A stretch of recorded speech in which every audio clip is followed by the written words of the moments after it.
Welcome to the Membership Guys podcast. Kick-ass advice and tips for membership site owners. What's up, gang? Welcome to episode 189 of the Membership Guys podcast. I'm your host, Mike Morrison, one half of the aforementioned Membership Guys, and this is the number one show for membership site owners to grow and take their membership to the next level. Today, we're talking all about value. More specifically, how do you, as a membership site owner, know that you're delivering enough value in your membership for the price that you're charging? This is something I think every membership site owner worries about. Some more than others, without question. And a lot of that concern, a lot of that little niggle, the little voice in the back of your head that makes you wonder whether your membership is doing enough, offering enough, good enough for what you're charging, and whether it's meeting the needs of your members and living up to its promises and all of that sort of stuff. I think a lot of that comes from imposter syndrome that probably more people than would admit it actually suffer from. We'll always get that comparisonitis. We're always looking at what other people are doing and thinking about how we stack up in comparison. And a lot of people do have that anxiety and that worry that they're not good enough, their membership isn't good enough, what they're offering isn't good enough, and they're not delivering enough value. So how do you process that? How do you actually determine whether or not you're delivering enough value in your membership? Honestly, it's tricky because value is an abstract concept. It is so open to interpretation. It's so subjective. So what is value? Okay, so value in business, value in marketing is effectively customer perceived value. That's what we're talking about. It's customer perception. The difference between a customer's evaluation, their opinion, their assessment on the benefits that they're receiving from a product compared to the costs of that product, and by comparison to other products, to other solutions. So you see, there's so much subjectivity there. Value is all about the customer's perception. It's about what they're actually getting out of something versus what they're putting in, and whether they think that that balance, that exchange in your product is better than it would be in another, or is better in a product that they used in the past. So it's so subjective, and it's almost subjective to a point that it's ridiculous to even worry about it, because what is exceptionally valuable to one person will not be ticking the boxes of another. And if you're trying to satisfy and to please every single person, every use case, every scenario, you will drive yourself and your members absolutely bonkers. So I do think that the first step to really figuring out the answer to that question of whether you're delivering enough value in your membership is to accept and to understand that value and perception of value is a moving target. It's different for everybody. It's completely subjective, and therefore there's no way of getting a definitive answer.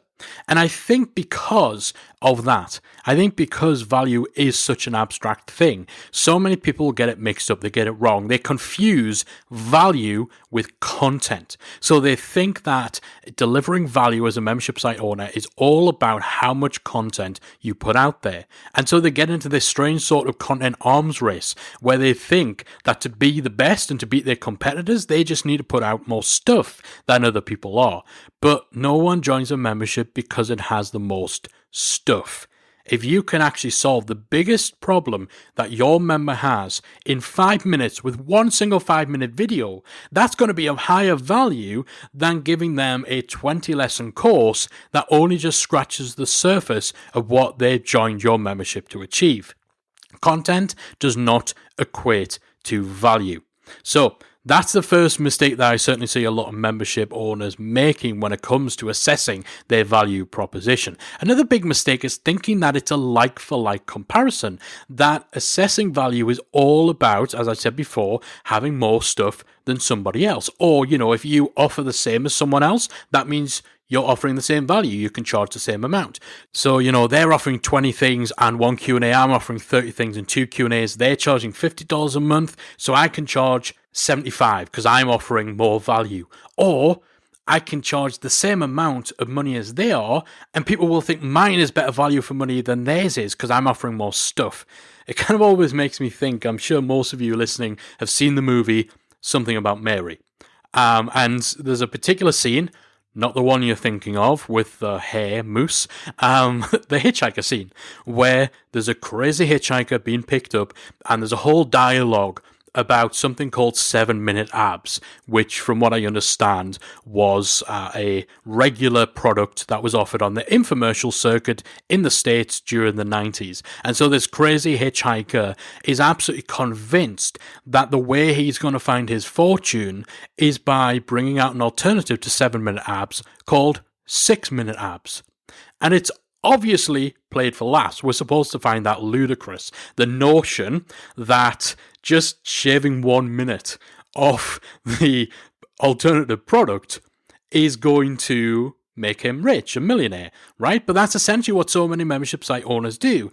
Okay, theirs is the 30-course membership, mine's going to be the 35-course membership. And when you put it like that, it's ridiculous, because of course, that is not what customer perception of value is all about. So those are definitely the two big mistakes I think people make when thinking about their value proposition for their membership. So I want to just run through some things you can ask yourself, things you can consider in making that assessment yourself. And again, please do keep in mind that this isn't a scientific process, because we're dealing with an abstract concept of customer perceived value.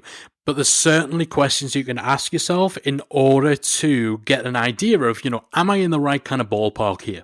Am I in the right zone? Is this the right approach?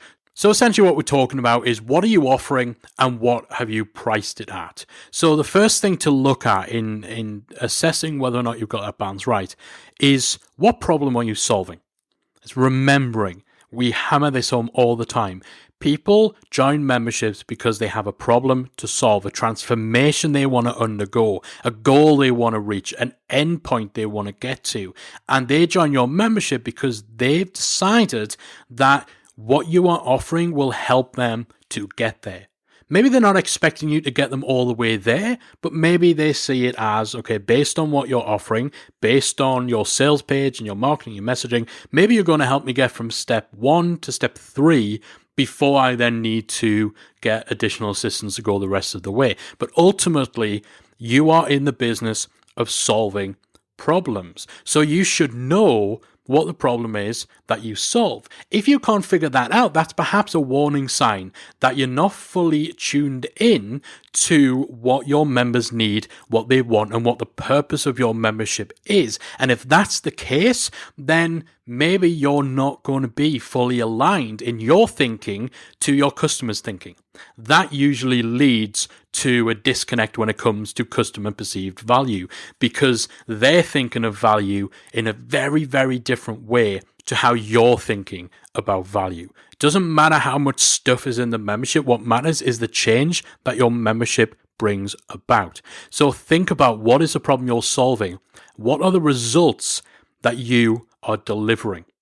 Okay, so again, this is all tied into what people are expecting in exchange for their money.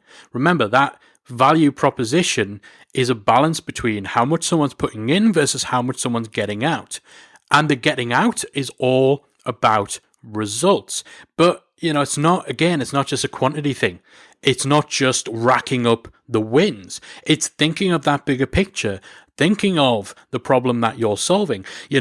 If your membership teaches people how to master origami, then for an origami enthusiast, obviously, that's going to tick a lot of boxes. But you teaching someone how to make an origami swan versus teaching someone how to get out from a mountain of debt, there's a very big difference in terms of the worth of those results in the big picture. Someone who's an origami enthusiast, but who is also under a mountain of debt from buying all of that specialist origami paper, to them, it doesn't matter how great your origami content is, they would perceive something that helps them escape that debt of being much higher worth, much higher value in terms of results that they're getting. So again, your origami site could be phenomenal. the best in the world, the most origami tutorials in the world, but that doesn't automatically mean that you can charge a premium for it. So you do have to really take into consideration how much the results that you're promising are actually worth to someone's life, what difference they make, what level of impact, how deep it is, and all that sort of stuff. Something else you need to consider is how long it's actually going to take your members to get to where they want to go. If you can help someone solve the biggest problems in their lives in under a month, you can charge a premium for how quickly you are delivering on that goal. The value there is not just in the result you're delivering, but also the speed that you are delivering that result. So that absolutely can be reflected in the price that you're charging for your membership or your course. Another factor that really does play into value perception is access. The more access that someone has to you in the membership, the higher the value perception is going to be, particularly if you are a known entity in your field. If they've joined your membership in order to be around you because you're their favorite, you're their trusted expert, then actually giving them access to you, either in a one-to-many or in small groups or one-to-one, these are the sort of things that are going to affect how much you could charge for your membership and how much value your membership will be deemed to have. A membership that has a lot of one-on-one access to you is going to be viewed as more valuable than a one in which you turn up for 30 minutes per week, but otherwise you're nowhere to be seen. So again, access is a big part of that value equation. We always advocate for founders of memberships to have a presence in their community. Again, because so many memberships are centered around an expert, a figurehead, a leader. And so there's almost that expectation that you will be in the community. But again, that's something to consider. Are you even going to have a community? If you're having a community, is it going to be a one where you're hands off? Is it just a Facebook group where people can hang out and chat? Or is it somewhere where it's a bit more involved, where maybe you're doing private member challenges, maybe you're stalking conversations, maybe you're giving tech support and stuff like that? Again, are you going to have a community? What type of community is it going to be? And how does that affect the value proposition? Now, of course, we said that the volume of content isn't the basis for value. However, it does still factor in. It certainly factors in because a lot of people do make that initial assessment of your membership and the value that it holds purely based on quantity of stuff. Someone who comes into a library and sees two things, even if they're two of the best things in the world, they don't know that they're the best things in the world, the best videos, the best courses, the best tutorials. They don't know that till they've actually consumed it. So their surface level assessment of the value they've received is going to be much lower than if they see a vast library of varied content. So absolutely, the quantity of stuff does factor into the perception of value. But again, if you think about the order in which we're discussing these things, it is lower down on the totem pole than I think a lot of membership site owners place it. And too many people think that just putting out lots of stuff is all they need to do in order to deliver that type of ongoing value that keeps people engaged, keeps people subscribed. And certainly more content doesn't mean higher prices. And actually, that feeds into the next thing to think about, and that is how long will it actually take someone to consume everything that you have in your membership. So we talked about how long would it take someone to get to their desired goal or to get a win. And that's something that it's completely different from how long would it take for someone to actually consume everything. If you've got a program, if you've got a course, if you've got a multi-step system, how long would it actually take someone if they just went step by step to get through that? If the star attraction of your website is a course built around your signature system, but, 3 weeks in, they're done, they're finished. If that is the main drawing attraction of your site, then people are going to kind of think, oh, was that it? It's like, they've lined up for this amazing epic roller coaster and they get on it and then 20 seconds later it's done.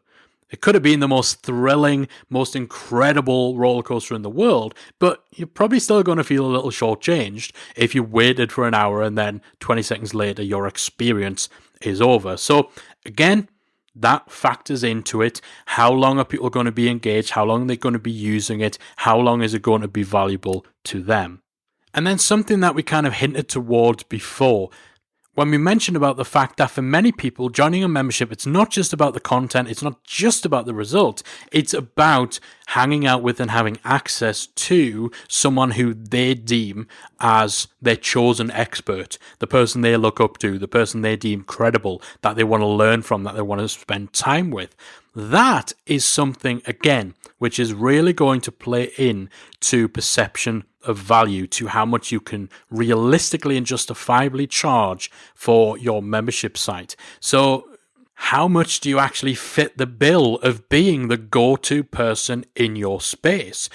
Are you the person who is at the top of your game? Are you an in-demand expert? Maybe you're not there yet. And so, I don't want to go down the route of kind of saying, only people who've been around for ages, who have huge audiences, can charge a premium, because that is absolutely not true. But you have to be aware, again, when we're dealing with perception, and that's all value is. Value is subjective perception. Then logic kind of goes out the window. And being the best isn't always the thing that matters. You only need to look at the music charts around the world to see that the cream doesn't automatically rise to the top. And I realize that I'm very much painting myself into grumpy old man.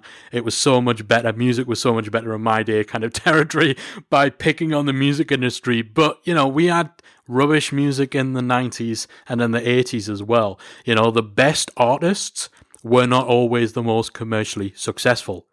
The most competent, credible experts are not always the people who become the go-to people in their space. But unfortunately, many people out there attach value, they attach premium to those industry celebrities, to someone who is perceived as being at the top of their space. And this is absolutely something that will affect your value proposition.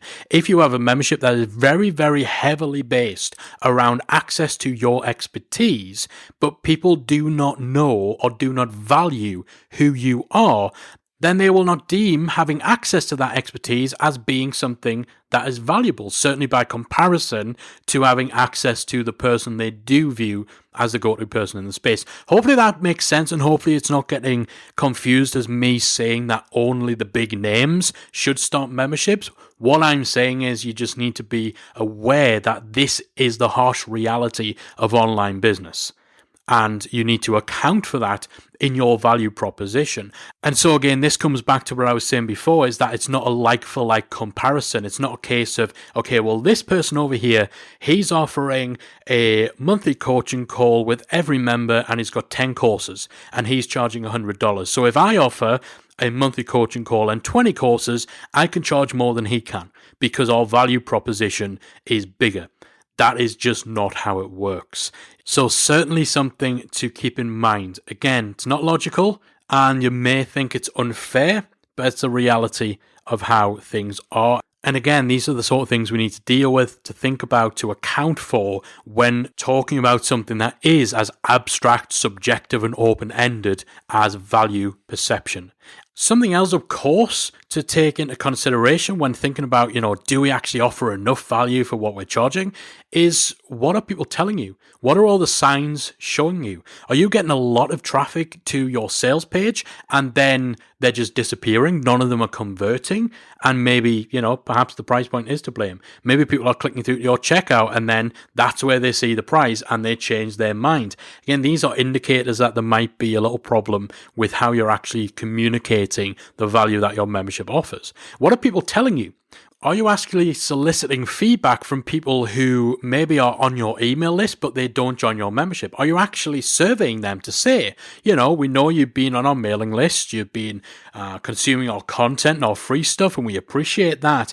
We just wanted to know, we've told you a few times that we've got this membership and we think it's great. We're just curious as to whether there's anything holding you back from joining. You're always going to get people who say that's too expensive. That doesn't mean you're too expensive.